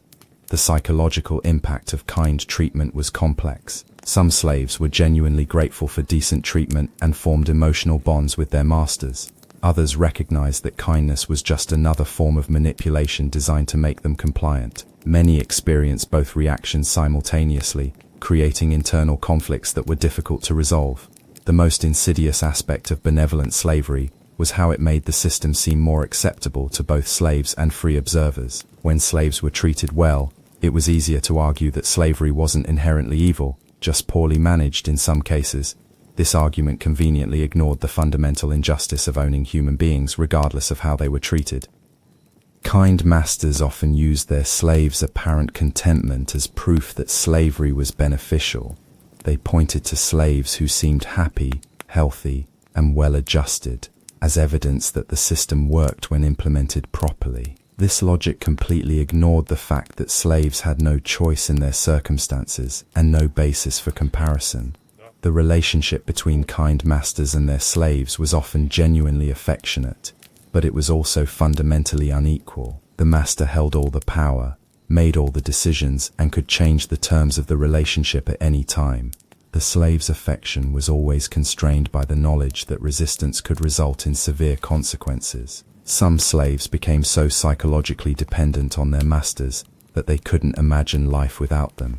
They had internalized the ideology of slavery so completely that they believed they needed to be owned and controlled. This psychological adaptation was understandable, but also tragic, representing the complete success of the system in destroying their sense of personal autonomy. The children of slaves who were raised in kind households faced particular challenges. They might grow up with genuine affection for their masters' families, making it difficult to recognize the injustice of their circumstances. They had to learn to navigate relationships with people who cared about them personally, but still treated them as property. But even the kindest slavery involved daily humiliations and reminders of inferior status. You had to ask permission for basic activities, accept criticism without responding, and subordinate your preferences to your master's wishes. The psychological toll of these constant small degradations was enormous, even when they were imposed gently. The most damaging aspect of kind slavery was how it created internal conflicts about resistance. If your master treated you well, rebellion seemed ungrateful and potentially self-destructive. You might find yourself defending the system that oppressed you because your personal experience wasn't universally terrible. This internal conflict was one of the most effective tools of social control. Masters who treated their slaves well created psychological barriers to resistance that were often more effective than physical coercion. Slaves who might have rebelled against cruel masters hesitated to act against kind ones. The religious and philosophical justifications for slavery often emphasized the importance of benevolent treatment. Masters were encouraged to be kind to their slaves, not because slaves deserved respect as human beings, but because kindness was a virtue that reflected well on the master. The slave's well-being was secondary to the master's moral development.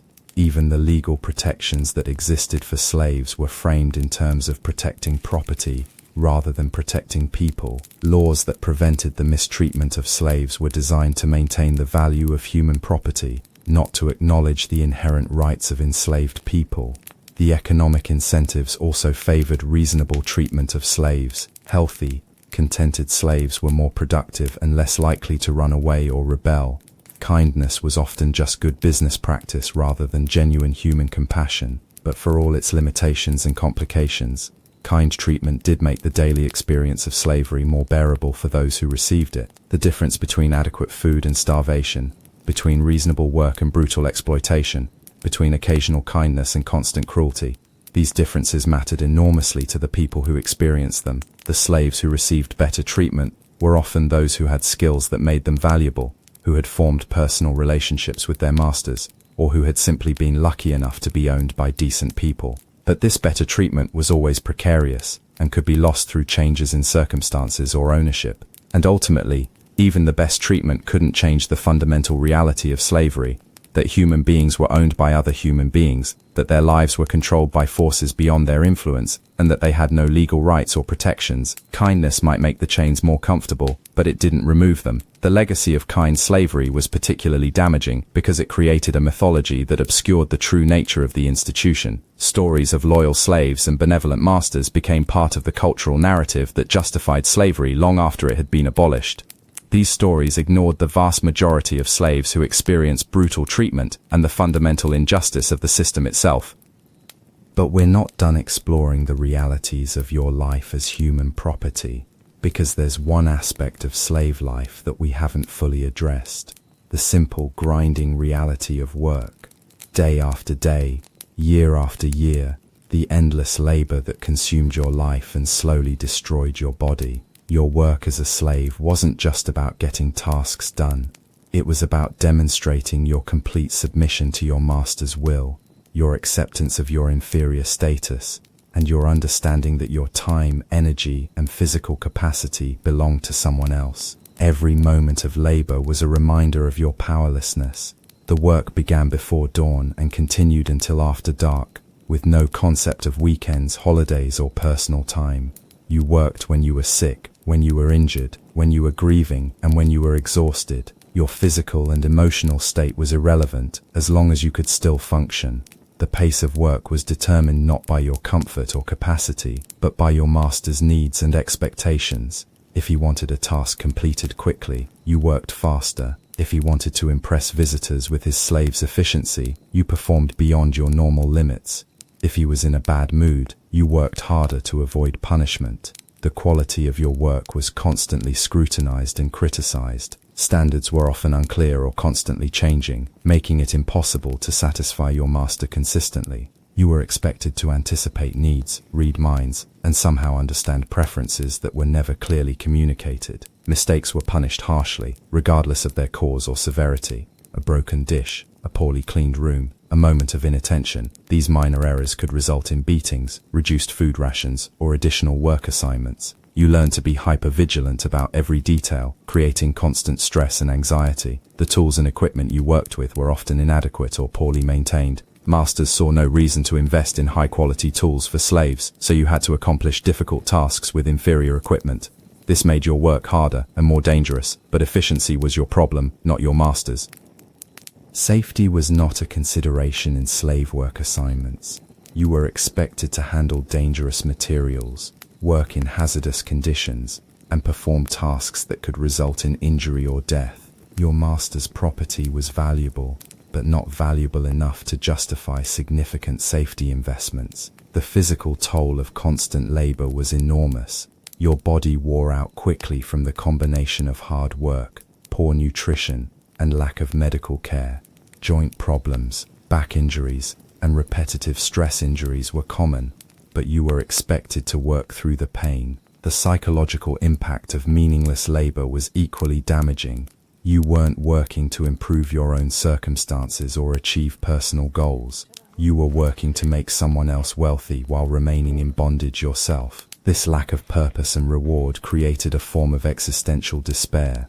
The social isolation of work was another form of punishment. You often worked alone or in small groups, preventing you from forming supportive relationships with other slaves. Conversation was discouraged or forbidden, leaving you alone with your thoughts and your suffering. The seasonal nature of some work created periods of intense labor followed by relative inactivity. During harvest time or busy seasons, you might work 18-hour days for weeks at a time, but even during slower periods, you were expected to find productive ways to occupy your time. The specialization of slave labor meant that you might spend years or decades doing the same repetitive tasks. This specialization made you valuable to your master, but also trapped you in a narrow range of activities. You couldn't develop new skills or explore different interests without your master's permission. The competitive nature of slave work was deliberately fostered by masters who wanted to maximize productivity. Slaves were encouraged to compete with each other for privileges, better assignments, or their master's favor. This competition prevented solidarity and made collective resistance more difficult. The gendered nature of slave work created additional challenges. Women slaves often faced sexual expectations in addition to their labor duties, while men were typically assigned more physically demanding tasks. Both forms of exploitation were designed to extract maximum value from human property. The emotional labor required of slaves was often as exhausting as the physical work. You had to appear cheerful, grateful, and content even when you were miserable. You had to smile when greeting your master, express appropriate concern for his well-being, and show enthusiasm for tasks you hated. The unpredictability of work assignments created constant anxiety. You might be reassigned to different tasks based on your master's whims, seasonal needs, or punishment for perceived infractions. This uncertainty made it impossible to develop expertise or find satisfaction in your work. The lack of recognition or reward for good work was particularly demoralizing. No matter how well you performed, you remained a slave with no prospects for advancement or improvement. Excellence was expected, not celebrated, and failure was punished severely. The teaching and training of new slaves was often assigned to experienced slaves, creating situations where you had to participate in the oppression of others. You might be required to train new arrivals, teach them submission, and help them adapt to their bondage. This responsibility was both necessary for survival and morally devastating. The maintenance of your master's property, including other slaves, was often part of your duties. You might be responsible for the care of children, elderly slaves, or those who were sick or injured. This caregiving work was emotionally demanding and reminded you constantly of the vulnerabilities you all shared. The documentation and record-keeping related to slave work was designed to maximize efficiency and control. Your productivity was measured, your skills were catalogued, and your behavior was monitored. You were reduced to statistics in ledgers that tracked your value as property. But perhaps the most psychologically damaging aspect of slave work was the knowledge that your labor was making your master wealthy while keeping you in bondage. Every task you completed, every skill you developed, every effort you made contributed to a system that denied your humanity and ensured your continued enslavement. And yet, despite all these degradations and challenges, work also provided some slaves with opportunities for small forms of resistance, skill development, and human connection. The very system designed to crush their spirits also created spaces where humanity could persist, even under the most oppressive circumstances. The irony is that all of this suffering, all of this systematic dehumanization, all of this casual cruelty was happening in the civilization that gave us philosophy, democracy, and the arts. The same Greeks who created beautiful poetry and profound ethical treatises were perfectly comfortable owning human beings and treating them as livestock. This wasn't hypocrisy exactly, it was something more disturbing. It was a complete moral blindness to the contradiction between their stated values and their actual behavior. Greek philosophers could write extensively about justice, virtue, and the good life, while completely ignoring the injustice of slavery happening all around them. The economic prosperity that funded Greek cultural achievements was built on slave labor. Those beautiful temples, those elegant sculptures, those philosophical schools, they were all subsidized by human bondage. The leisure time that allowed free citizens to engage in politics, arts, and intellectual pursuits was possible only because slaves were doing the essential work of society. The democratic ideals that Greeks celebrated were explicitly exclusionary. Democracy was for free male citizens only, and it depended on the systematic oppression of everyone else, women, foreigners, and slaves.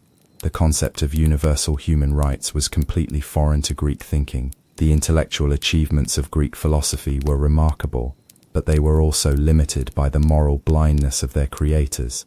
When Aristotle wrote about ethics and politics, he was writing for a small elite that maintained its position through the exploitation of others. His ideas about human nature and social organization were shaped by his acceptance of slavery as natural and beneficial. The religious and mythological traditions of Greece provided no significant challenge to slavery. The gods themselves were portrayed as owning and controlling lesser beings. The heroic narratives that shaped Greek culture were about the adventures of free men, not the sufferings of enslaved people. The legal and political systems of Greek city-states were designed to protect the interests of free citizens, not to ensure justice for all people. The concept of universal human rights was incompatible with the fundamental assumptions of Greek society. The cultural legacy of ancient Greece is complicated by its dependence on slavery. We can appreciate the intellectual and artistic achievements of Greek civilization, while acknowledging that they were built on foundations of human suffering. The beauty of Greek culture doesn't excuse the brutality of Greek slavery. The persistence of slavery in Greek society, despite its philosophical sophistication, demonstrates how social systems can perpetuate injustice even among people who are capable of profound moral reasoning. The capacity for ethical thinking doesn't automatically translate into ethical behavior, especially when powerful interests are at stake.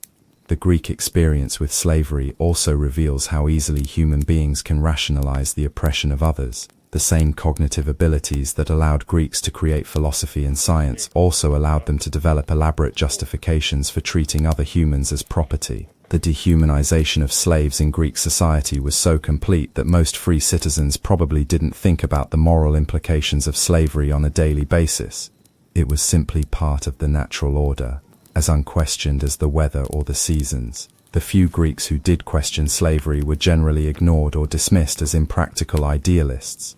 The economic and social benefits of slavery were too valuable to abandon based on abstract moral concerns. The system was too profitable and too convenient to change. This moral blindness wasn't unique to ancient Greece. It's a recurring pattern in human history. Societies that pride themselves on their ethical sophistication often maintain practices that future generations will recognize as obviously wrong. The Greeks were no more evil than other peoples, but they were no less capable of systematic oppression. The legacy of Greek slavery serves as a reminder that intellectual achievement and moral progress don't always go hand in hand. A society can create beautiful art, profound philosophy, and sophisticated political systems, while simultaneously engaging in practices that we now recognize as crimes against humanity. And perhaps that's the most disturbing lesson of all, that the capacity for both great beauty and great cruelty exists within the same civilization, sometimes within the same individuals. The Greeks who created democracy also created one of history's most sophisticated systems of human bondage. The same hands that carved marble into timeless beauty also forged chains for human beings. Your life as a Greek slave would have been a testament to human resilience in the face of systematic oppression. Despite everything we've discussed, the dehumanization, the violence, the psychological torture, the economic exploitation, you would have found ways to maintain your humanity. You would have loved, hoped, resisted, and endured. The story of Greek slavery is ultimately a story about the capacity of human beings to survive and maintain their dignity under the most adverse circumstances. It's about the strength of the human spirit and the persistence of hope even in the darkest situations. But it's also a story about the capacity of human beings to inflict suffering on each other, to rationalize oppression, and to maintain systems of injustice that serve their interests. It's a reminder that moral progress is not inevitable, and that the achievements of civilization can coexist with the most profound forms of cruelty. The slaves of ancient Greece left few written records of their experiences, but their stories live on in the archaeological evidence, in the legal documents, in the casual references of their masters, and in the persistent human struggle for freedom and dignity. They remind us that behind every great civilization are the unnamed millions who built it with their labor and their lives. And maybe that's something worth remembering as you drift off to sleep tonight. That the comfortable world we live in was built by countless people whose names we'll never know, whose stories were never recorded, whose suffering was never acknowledged. The least we can do is remember that they existed, that they mattered, and that their humanity was no less real for being denied by the societies that enslaved them. The shadows are long tonight, and the echoes of ancient injustices still whisper in the darkness. But human dignity endures, and the capacity for both cruelty and compassion remains part of who we are. Sleep well, and remember, we are all capable of both creating beauty and inflicting suffering. The choice of which path to follow is always ours to make.